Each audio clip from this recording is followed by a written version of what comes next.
Hey guys, I'm William, your host for Exploring History.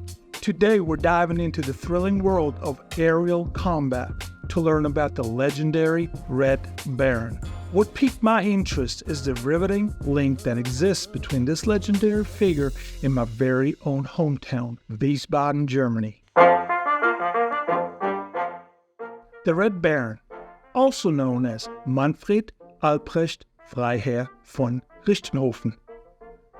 Now that's quite a mouthful. I know, but he was a legendary German fighter pilot during World War I. He became famous for his red-painted aircraft that stood out in the skies. Combining his noble title with a vibrant color, he earned the nickname Der Rote Baron in Germany and beyond. Richthofen was born 1892 in the quaint town of Kleinburg, located near Breslau in Lower Silesia, known today as Wrocław, Poland. Richthofen's life took a momentous turn in 1915. Originally serving as a cavalryman, he made a life-changing decision that would shape his future forever. He enlisted in the air service. This pivotal choice would ultimately define his remarkable destiny and expanded his horizons. And in 1916, he joined Jagdstaffel 2, an esteemed fighter squadron. It was in this squadron that Richthofen's abilities as a pilot truly blossomed, gaining him the esteem and admiration of his fellow aviators. In German,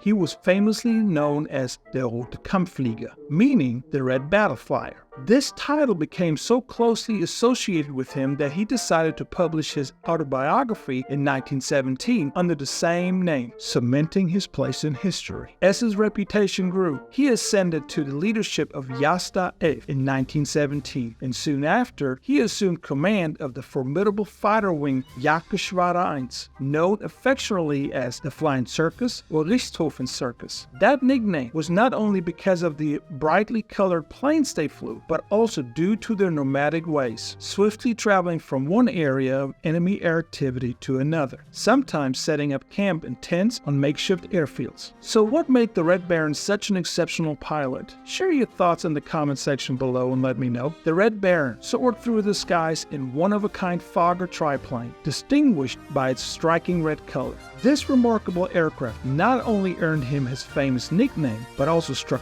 fear into the hearts of his foes, and the skies became a fierce battlefield with intense dogfights, unfolding high above the grim trenches of war. The mere presence of the Red Baron sent shivers down his enemy's spines. Yet, it wasn't solely his exceptional combat skills that set him apart. It was his unwavering commitment to honor that truly distinguished him from the rest. During that time, he became a powerful symbol of German air domination. He accomplished an extraordinary feat by shooting down a total of 80 enemy planes, a record that remains unbroken to this day. Due to his remarkable achievements, he was bestowed with the esteemed title of Ace of Aces. He was like a predator in disguise, swift, precise, and deadly. But did you know that the Red Baron had a deep respect for his enemies?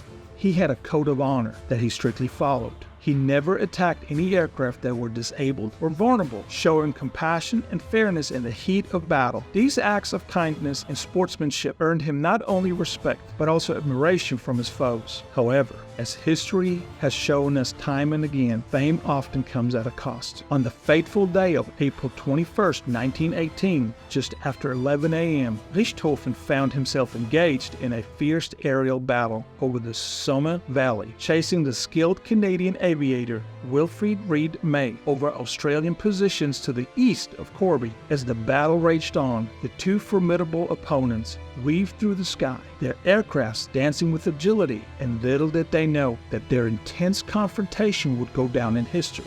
The Australian soldiers watched in awe as the skies above them became a battleground for these aerial titans. In the thrilling finale of his chase after May, Richthofen was hit by a bullet that caused severe damage to his heart and lungs. Just as his plane veered to the right, it plummeted to the ground near the Bray-Corbett Road, deep within enemy territory. The death of the Red Baron has fascinated people for centuries. At first, it was thought that Captain Arthur Roy Brown was the one who brought him down, but after studying the evidence, historians, doctors, and experts in ballistics now agree that it was probably a Canadian AA machine gunner on the ground who shot Richthofen out of the sky. According to historical accounts, Brown refrained from sharing any details, claiming that the evidence was already well known. However, various credible sources shed light on the possible culprit behind the death of the infamous Red Baron. Notably, an article by Geoffrey Miller in 1998 and an episode of the British television program Secret History in 2002 put forth a compelling theory, suggesting that Sergeant Cedric Popkin was likely responsible for Richthofen's demise. These sources present substantial evidence supporting this claim, making it a plausible explanation for the events that transpired. Who do you think shot down the Red Baron? Tell us your thoughts in the comment section below. Manfred von Richthofen was buried by the Allies in a village churchyard at Berdangles near Amiens, France. Major David Blake, leader of the 3rd Squadron AFC, who had great admiration for this legendary Red Baron, organized a solemn military burial the next day on April 22, 1918. In a touching tribute,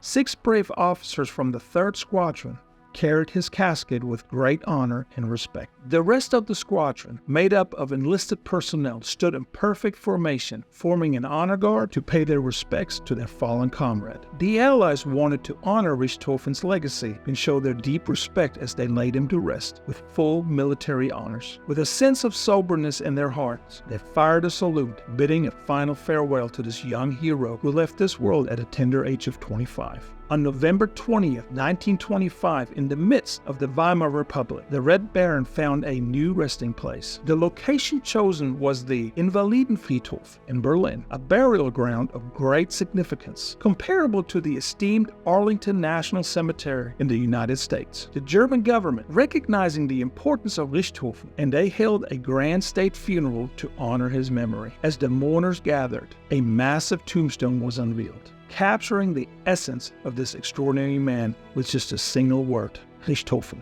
The German government's decision to grant him this prestigious resting place spoke volumes about the impact he had made. It was a testament to his bravery, skill, and contributions to the nation. This final tribute ensured that his legacy would endure for generations to come. In 1961, during the construction of the Berlin Wall, the Invalidenfriedhof found itself right on the edge of the demarcation zone in the Russian sector. Access to the cemetery became restricted, requiring special permission to visit. Luckily, Bolke von Richthofen, the surviving brother of the famous pilot, had the authority to transfer the remains of his brother to the family plot in Wiesbaden, and the East German government granted Bolke permission to rebury the remains in the Südfriedhof in Wiesbaden before his own passing in 1971. Finally, in 1975, the reburial took place. This move held great importance, especially for me, as Wiesbaden was my hometown. It not only preserves the memory of Manfred von Richthofen, but also ensured that he would forever rest in a place that held personal meaning for both him